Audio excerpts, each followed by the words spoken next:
Hello friends, welcome to Study Stiller. तो Tokyo Olympic 2020 Bharat का अब तक का सबसे सफल ओलंपिक रहा है। भारत ने इस ओलंपिक में 7 मेडल्स जीते और भारत ने टोक्यो ओलंपिक का सफ़र एक गोल्ड मेडल के साथ समाप्त किया। और ये कारनामा करके दिखाया भारत के लिए नीरज चोपड़ा ने, जिन्होंने जेवलिन थ्रो में भारत के लिए गोल्ड मेडल जीता। और ये गोल्ड मेडल टोक्यो ओलंपिक 2020 का भारत का पहला गोल्ड था। अगर आपको मैं बताऊं फैक्ट की बात, तो नीरज चोपड़ा पहले इंडियन बन गए हैं जिन्होंने एथलेटिक्स में गोल्ड मेडल जीता है। यानी कि जब से ओलंपिक शुरू हुआ था तब से भारत ने ओलंपिक में एथलेटिक्स में कोई भी गोल्ड मेडल नहीं जीता था। तो ये कारनामा नीरज चोपड़ा ने करके दिखाया है जेवलिन थ्रो में। और ये भी मैं आपको बता दूं कि उन्होंने जेवलिन में 87.58 मीटर्स का थ्रो करके ये गोल्ड मेडल अपने नाम किया। तो जैसा कि मैंने आपको बताया कि ये पहले इंडियन है जिन्होंने एथलेटिक्स में भारत के लिए मेडल लिया है। लेकिन ये बता दूं कि ये सेकंड इंडिविजुअल हैं जिन्होंने भारत के लिए गोल्ड मेडल जीता है ओलंपिक्स में। तो पहले इंडिविजुअल कौन थे? तो पहले ओलंपिक में इंडिविजुअल वो थे अभिनव बिंद्रा, जिन्होंने भारत के लिए गोल्ड मेडल जीता था बीजिंग ओलंपिक्स में 2008 में। और आप अपने सामने एक तस्वीर भी देख सकते हैं जिसमें नीरज चोपड़ा जेवलिन थ्रो करते हुए दिखाई दे रहे हैं। तो जिस दिन नीरज चोपड़ा ने जेवलिन थ्रो करके गोल्ड मेडल अपने नाम किया, उसी दिन उसके पहले बजरंग पुनिया ने भी रेसलिंग में भारत के लिए ब्रोंज मेडल अपने नाम किया था। तो wrestler Bajrang Punia bags bronze in men's freestyle 65 kg, defeats Daulet Niyazbekov of Kazakhstan by 8-0। तो उन्होंने बहुत ही शानदार खेल का प्रदर्शन दिया और कजाकिस्तान के खिलाड़ी को 8-0 से हराया। तो सिल्वर मेडल के लिए जो मैच हुआ था उसमें इनको हार का सामना करना पड़ा था, लेकिन ब्रोंज मेडल वाले मैच में इन्होंने बहुत ही शानदार प्रदर्शन किया और आप देख सकते हैं कि उन्होंने 8-0 से अपने अपोनेंट खिलाड़ी को हराया। तो ये बहुत ही शानदार प्रदर्शन बजरंग पुनिया के द्वारा हमको देखने को मिला। और आपको एक फैक्ट की बात बताऊं कि जो अभी तक का सबसे लॉन्गेस्ट थ्रो है जेवलिन में 100 मीटर से ऊपर का, वो है 104.80 मीटर्स का। और आपको बता दूं कि वो जर्मनी से हैं जिस खिलाड़ी ने ये कारनामा किया है, और उनका नाम है यू हॉन। और आपको ये भी बता दूं कि वो इस समय नीरज चोपड़ा के कोच हैं। तो ये भी एक इंटरेस्टिंग फैक्ट आपको पता चला होगा। अगर मैं बात करूं कि इंडिया ने किस रैंक के साथ इस ओलंपिक का समापन किया है, तो इंडिया की रैंक 48 हो चुकी है।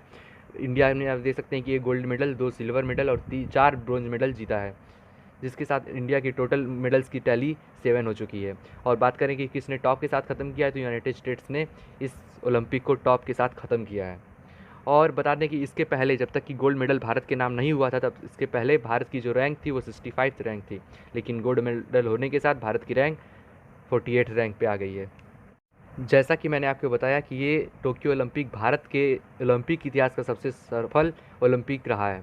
तो इस ओलंपिक में इन्होंने 7 मेडल्स जीते अपने नाम।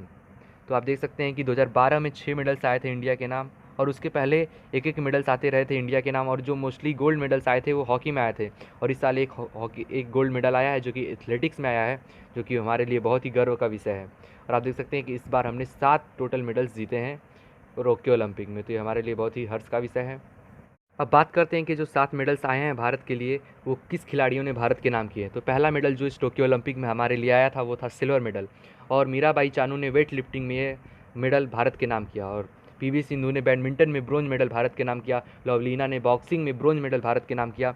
और इंडियन मेंस हॉकी टीम ने ब्रोंज मेडल भारत के नाम किया। और आपको मैं बता दूं कि पिछले 41 सालों में भारत ने हॉकी में कोई भी मेडल नहीं जीता था। तो 41 सालों का सूखा इस इंडियन मेंस हॉकी टीम ने ख़त्म किया, और 41 सालों बाद हॉकी में हमें कोई मेडल मिला। और रवि कुमार दहिया ने रेसलिंग में सिल्वर मेडल जीता, बजरंग पुनिया ने भी रेसलिंग में ब्रोंज मेडल जीता, और नीरज चोपड़ा ने एथलेटिक्स में भारत के लिए पहला गोल्ड मेडल टोक्यो ओलंपिक में हमारे नाम किया। तो ये बहुत ही शानदार सफ़र था टोक्यो ओलंपिक का भारत के लिए, और सबसे सफल ओलंपिक भारत के लिए था ये 2020 का ओलंपिक। अब आप कहेंगे कि 2020 का ओलंपिक क्यों कह रहे हैं, ये 2021 में हो रहा है ना। मतलब इसलिए क्योंकि कोविड-19 की वजह से ये पोस्टपोन्ड हो गया था। तो 2020 वाला ओलंपिक 2021 में हो रहा था, और ये टोक्यो में हो रहा था, आप सभी जानते हैं। तो आप देख सकते हैं 41 साल का इंतजार हुआ ख़त्म, और भारत की हॉकी टीम ने ब्रॉन्ज मेडल हमारे नाम किया था। और इसी हॉकी के रिवाइवल को सेलिब्रेट करते हुए आपको मैं बता दूं कि मेजर ध्यानचंद के नाम पर अब राजीव गांधी खेल रत्न पुरस्कार का नाम बदलकर मेजर ध्यानचंद खेल रत्न पुरस्कार कर दिया गया है। और मैं बता दूं कि ये जो पुरस्कार है ये भारत का सर्वोच्च पुरस्कार है जो कि खेल की दुनिया में दिया जाता है।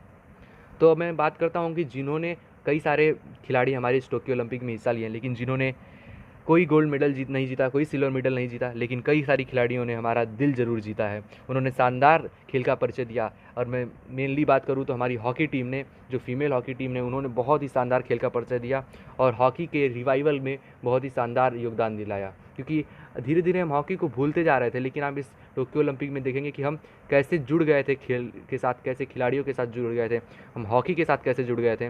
हम क्रिकेट को कुछ दिनों के लिए तो भूल ही गए थे। हमने तो टोक्यो ओलंपिक के सारे खेलों को एक तरीके से अपना लिया था। तो एक तरीके से इन सारे खेलों का रिवाइवल हुआ फिर से इस ओलंपिक में। तो हमारी महिला हॉकी टीम ने भी बहुत शानदार प्रदर्शन किया। और हम बात करें तो अदिति अशोक, कमलप्रीत कौर, मैरी कॉम, विनेश फोगाट और सारे एथलीट्स ने भी बहुत शानदार खेल का प्रदर्शन किया। भले ही वो कोई गोल्ड मेडल या कोई मेडल नहीं जीत पाए, लेकिन उन्होंने हमारा दिल ज़रूर जीता है अपने खेल के द्वारा। तो अब बात करूँ, मैं आपको एक और फैक्ट बता दूं कि टोक्यो ओलंपिक में जो हॉकी का रिवाइवल हुआ है, उसके बाद मेन हॉकी टीम और वुमेन हॉकी टीम अपने वर्ल्ड की जो रैंकिंग आती है, जैसे कि क्रिकेट में रैंकिंग होती है, उसी तरह इस हॉकी टीम की भी रैंकिंग है। तो अभी तक की बेस्ट वर्ल्ड रैंकिंग भी पहुंच चुकी है। Men's hockey team 3rd spot पे पहुंच चुकी है और वुमेन हॉकी टीम जो है 8th स्पॉट पे पहुंच चुकी है। तो आपने अभी तक का जितना एनालिसिस था, आशा करता हूं कि आपको पसंद आया होगा। आपको मैंने बताया कि किस खिलाड़ी ने कितने मेडल्स जीते। इस टोक्यो ओलंपिक में हमारे लिए 7 मेडल्स आए हैं टोटल।